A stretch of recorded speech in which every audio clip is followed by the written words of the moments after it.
സുഹൃത്തുക്കളെ, കൊറോണ ബാധിച്ച ആളുകൾക്കുണ്ടാകുന്ന ലക്ഷണങ്ങളെക്കുറിച്ച് Singapore health ministry ഇറക്കിയ വീഡിയോ ആണിത്. മുഴുവൻ നിർബന്ധമായിട്ട് കാണുക. ഒരാൾക്ക് കൊറോണ ഉണ്ടെങ്കിൽ എങ്ങനെ സ്വയം ഐഡന്റിഫൈ ചെയ്യാം, കൊറോണയും മറ്റ് പനിയിൽ നിന്ന് എങ്ങനെ മാറിയിരിക്കുന്നു എന്നതാണ് നമ്മൾ മനസ്സിലാക്കേണ്ടത്. ആദ്യത്തെ 1 മുതൽ 3 ദിവസം കൊണ്ട് സാധാ ജലദോഷത്തിൻ്റെ അതേ ലക്ഷണം തന്നെയാണ് കാണിക്കുക. ചെറിയ പനി ഉണ്ടാകും,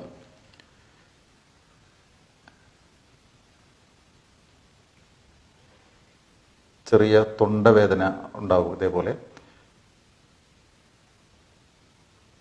അതുപോലെ ഇമ്മ്യൂണിറ്റി, പ്രതിരോധശേഷി കുറവുള്ള ആളുകൾക്കാണെങ്കിൽ ഓക്കാനം, വയറിളക്കം, ഛർദി ഇതൊക്കെ ഉണ്ടാവാം. അപ്പോഴും ഭക്ഷണം കഴിക്കാൻ പ്രയാസമൊന്നും തോന്നില്ല തുടക്കത്തിലെ ആദ്യത്തെ 3 ദിവസങ്ങളിൽ. 4ാമത്തെ ദിവസം ആകുമ്പോഴേക്ക് തൊണ്ടയ്ക്ക് കുറച്ചുകൂടെ പഴുപ്പ് തുടങ്ങും. അതുപോലെ ശബ്ദമൊക്കെ മാറി തുടങ്ങിയിട്ടുണ്ടാകും. ശബ്ദം കുറച്ചുകൂടെ ഡ്രൈ ആയിട്ട് മാറും. ടെമ്പറേച്ചർ അല്പം കൂടെ പനി കൂടി 36.5 ഡിഗ്രി സെൻറ്റിഗ്രേഡിലേക്ക് പനി കൂടുന്നുണ്ടാവും. ഭക്ഷണം കഴിക്കാനും കുടിക്കാനൊക്കെ ചെറിയ ചെറിയ ബുദ്ധിമുട്ടുകൾ അപ്പം അനുഭവിച്ച് തുടങ്ങും രോഗി.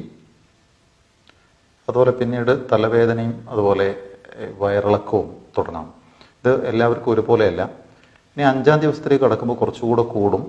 അദ്ദേഹത്തിൻ്റെ തൊണ്ട ഇൻഫെക്ഷൻ്റെ അളവ് കൂടുകയും കൂടുതൽ കോംപ്ലിക്കേഷനിലേക്ക് നീങ്ങി തുടങ്ങും. 5ാം ദിവസം മുതൽ പ്രശ്നമായി തുടങ്ങും.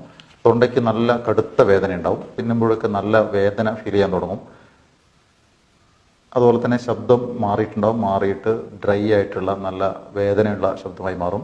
ശരീരത്തിൻ്റെ എല്ലാ ഭാഗങ്ങളും, ശരീരവേദന എന്ന് നമ്മൾ പറയാറുള്ള എല്ലാ അവയവങ്ങളിലും വേദന അനുഭവപ്പെടും. എല്ലാ ജോയിൻറ്റുകളിലും വേദന ഉണ്ടാകും. ശരീരത്തിൻ്റെ എല്ലാ ജോയിൻറ്റുകളിലും വേദനകൾ തുടങ്ങും. 6ാം ദിവസമാകുമ്പോഴേക്ക് പനിയുടെ അളവ് കൂടെ 37 ഡിഗ്രിയിലേക്ക് കടക്കും.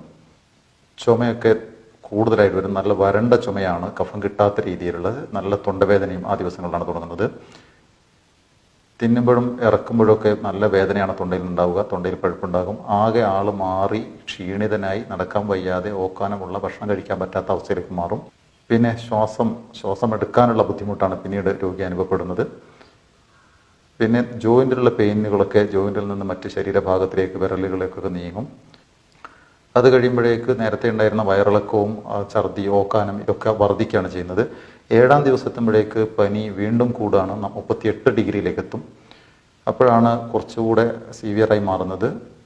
ചുമ വീണ്ടും കൂടുകയാണ്. നന്നായിട്ട് ചുമയ്ക്കും. തുപ്പാനും കഫമൊക്കെ കുറച്ച് കിട്ടും. ഇതുവരെ കണ്ട എല്ലാ ലക്ഷണങ്ങളും, തലവേദനയും വയറിളക്കം, ഛർദി, ഓക്കാനം എല്ലാം കൂടുതൽ കോംപ്ലിക്കേഷനിലേക്ക് പോകും. 8ാം ദിവസം എത്തുമ്പോഴേക്ക് വീണ്ടും സീവിയർ ആവുകയാണ്. ഇതുവരെ കണ്ട എല്ലാം കൂടുതൽ കോംപ്ലിക്കേഷൻ ആവുന്നു. ശ്വാസ തടസ്സം നന്നായിട്ട് അനുഭവപ്പെടുന്നു. ചെസ്റ്റിന് നല്ല വേദനയും നല്ല കനവും ഫീൽ ചെയ്യും. അതാണ് ഏറ്റവും കോംപ്ലിക്കേഷൻ സിറ്റുവേഷനിലേക്ക് പോകുന്നത്.